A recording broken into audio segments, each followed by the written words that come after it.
Bom, pessoal, então vamos aqui primeiro responder, né? Vamos fazer um exercício aqui do livro do Sakurai, tá bom? Questão 4, capítulo 2, tá bom? Então, a quarta questão do capítulo 2 do Sakurai diz o seguinte: seja x, né, o operador coordenada, né, ou seja, o operador posição, para uma partícula livre em uma dimensão, né, na representação de Heisenberg, né? Aí ele pede para calcular o comutador entre x, né, em função do tempo, e o x inicialmente. Bom, então para o caso aqui de partícula livre, tá bom? Quando ele está dizendo que é partícula livre, a gente está dizendo que o Hamiltoniano, né, tem apenas o termo da energia cinética, tá bom? E é uma situação unidimensional, né? Ou seja, só importa aqui o operador x e o operador momento, né, em uma dimensão. Mas em partícula livre a gente tem o Hamiltoniano dado por essa forma, né? E perceba o seguinte, ele está dizendo que x de t, né, é justamente o operador x na representação de Heisenberg. Então é o operador posição na representação de Heisenberg. Então, como ele está na representação de Heisenberg, ele vai ter uma dependência temporal, né, como a gente já vem discutindo aqui nas nossas aulas, né? Então isso significa o quê? O que a gente vai usar? A gente vai usar a equação de movimento de Heisenberg para encontrar essa dependência temporal dele, né? Só após encontrar essa dependência temporal dele é que a gente vai ser capaz de calcular o comutador, né? Então como é que fica pela equação de movimento de Heisenberg? O que a gente tem? A gente tem o seguinte, que a derivada do x em relação ao tempo, né, vai ser 1 sobre IH cortado, como a gente já calculou aqui algumas vezes, o comutador de x com o Hamiltoniano, né? Obviamente que o resultado disso aqui tem que ser analisado na representação de Heisenberg, tá bom? Bom, e daí? Né? E daí que aqui a gente fica o seguinte, ó, d dx em função do tempo vai ser 1 sobre IH cortado, né, o comutador de P2 sobre 2m. Né? Então a gente vai ter que, no final das contas, calcular aqui 1 sobre 2m e H cortado, o comutador de x com P quadrado. Né? Para calcular esse comutador de x com P quadrado, a gente pode usar duas formas. Né? A primeira forma é usando, né, as relações de comutação, por exemplo, o comutador de A com B, C, né? Isso aqui vai ser B, AC, bom, mais AB com C. Né? Isso é uma das formas de resolver esse comutador. A outra é um pouco mais interessante porque ela é mais genérica. Né?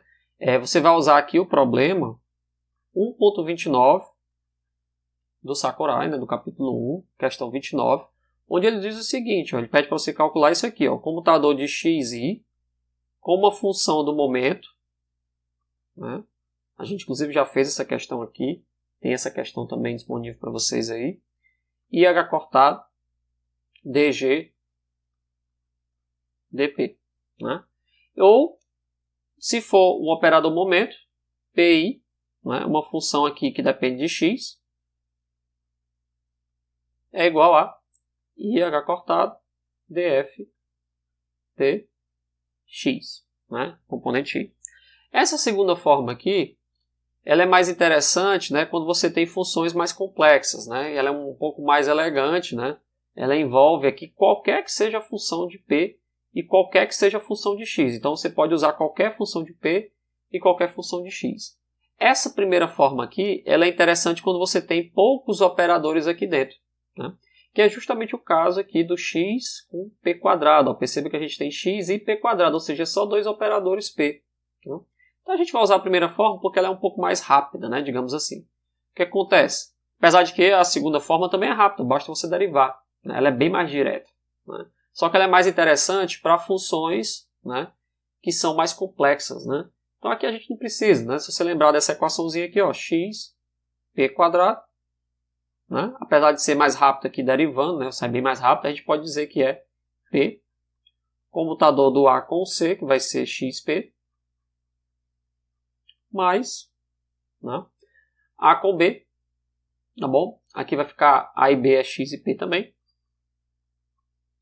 Comutador com P, ou seja, como o comutador de X e P é IH cortado, vai ficar 2IH cortado P, que é justamente o resultado aqui, né, da derivada também. Então o que é que acontece? A gente vai ter d dx, né, como função do tempo, na representação de Heisenberg, vai ficar 1 sobre 2m IH cortado, o comutador de x com p quadrado, que a gente acabou de encontrar, que é 2iP. Então a gente vai ter 2IH cortado, P. Resolvendo essa brincadeira aqui, a gente vai ter d dx, em função do tempo, é igual a, cancela aqui o 2 com esse 2, o H cortado com H cortado, o I com o I, sobra só o M, né? Então a gente tem P sobre M. E aí perceba que tem que ser em função do tempo, porque também é na representação de Heisenberg. Olha só que interessante, né? A derivada do x como função do tempo, a gente encontra que é P sobre M. É como se fosse aqui, né, uma velocidade, né? A definição da velocidade. Apesar de que a gente não pode definir velocidade, né? Isso aqui são operadores, né? Não são as medidas de x e p. Então a relação entre os operadores, né, você pode associar entre x e p. Agora você não pode dizer que é a velocidade da partícula, né, porque existe uma relação de incerteza entre esses dois operadores, né, que impede de dizer que existe um momento definido ao mesmo tempo que existe a posição. O que existe aqui são operadores na representação de Heisenberg. Então isso aqui é uma equação de movimento, bom, para operadores na representação de Heisenberg.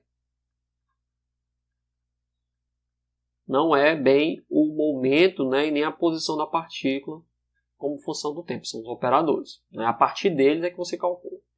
Bom, e daí? E daí que para a gente calcular agora esse computador, ó, perceba que para calcular esse computador eu vou ter que fazer o seguinte, ó, o computador de x como função do tempo e x0, né, eu vou precisar de x vezes o x de 0 menos x função do tempo. E é justamente esse x como função do tempo que eu preciso saber para eu poder, né, manipular essa equação. Essa equação aqui, ó, percebe que eu vou precisar saber agora quem é o P como função do tempo. Eu só consigo calcular, integrar essa equação de movimento aqui, né, se eu souber quanto é que é o P em função do tempo. Então, no final das contas, eu vou ter que calcular também a derivada do P em relação ao tempo, né? Tem que usar uma equação de movimento também de Heisenberg para o momento. Então aqui vai ficar P, né, comutador com o Hamiltoniano, e aí vai ser I1 sobre H cortado, o comutador de P com P quadrado sobre 2M, né? Ora, como P comuta com qualquer operador, né, múltiplo dele, né, P2, P3, né, toda função que depende só de momento comuta com o operador momento. Então isso aqui é zero. O computador desse pessoal aqui é zero, ou seja, isso aqui é zero. Isso significa o quê? Que dp dt é zero. Como tinha que ser, né? Por quê? Porque quando a partícula é livre, né, partícula livre implica, né, na conservação do momento linear. Ou seja, o momento linear é uma grandeza conservada quando o Hamiltoniano é de partícula livre. Então ele não depende do tempo. Isso significa o quê? Significa que dp dt sendo igual a zero, né, o nosso operador P é uma constante. Constante igual a quê? Constante igual ao momento inicialmente, né? Zero. O mesmo momento inicial que ele tem, ele vai ter posteriormente. E daí?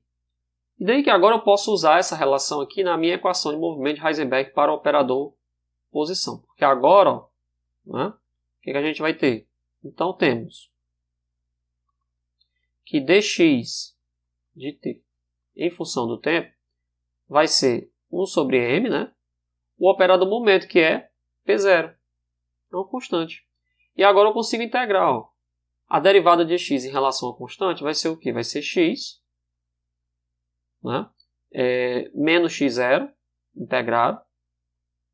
A gente vai ter P0 sobre m vezes o t. Né? Você pode integrar aqui os operadores, né, como se eles fossem funções, né, do tempo. Eles de fato são funções do tempo. E aí você encontra essa relaçãozinha aqui. Né? Já que a derivada é uma constante, a gente tem uma relação linear. Ou seja, x, como função do tempo, é x0 mais p0 sobre mt. Né? É como se fosse lá na mecânica clássica, né?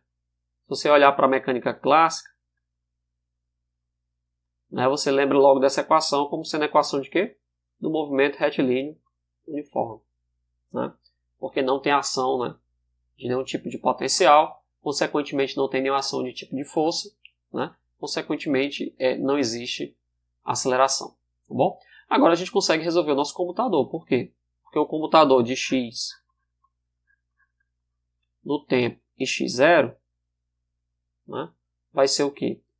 X de t vezes o x0 menos o x0 vezes o x de t. Se eu substituir essa expressão que eu acabei de encontrar, vai ficar x0, x0, né, mais x0 vai ser p0t sobre m vezes x0, né, menos x0 com x0 menos x0 p t sobre m. Ora, isso aqui pode ser cancelado, que é o mesmo operador.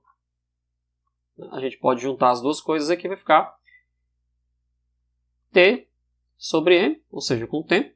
Né? O comutador, né? Perceba que aqui é t igual a zero. Né? Em t igual a zero, a representação de Schrödinger é a mesma de Heisenberg. Né? Então você não precisa nem da dependência temporal. Né? Então vai ficar x menos p. O que é isso aqui? É t sobre m, o negativo, né, do comutador entre x e p. Bom, o comutador entre x e p e h cortado, então isso aqui vai ficar menos i h cortado t sobre m. Ou seja, o comutador de x e x0 para a partícula livre é menos i h cortado t sobre m.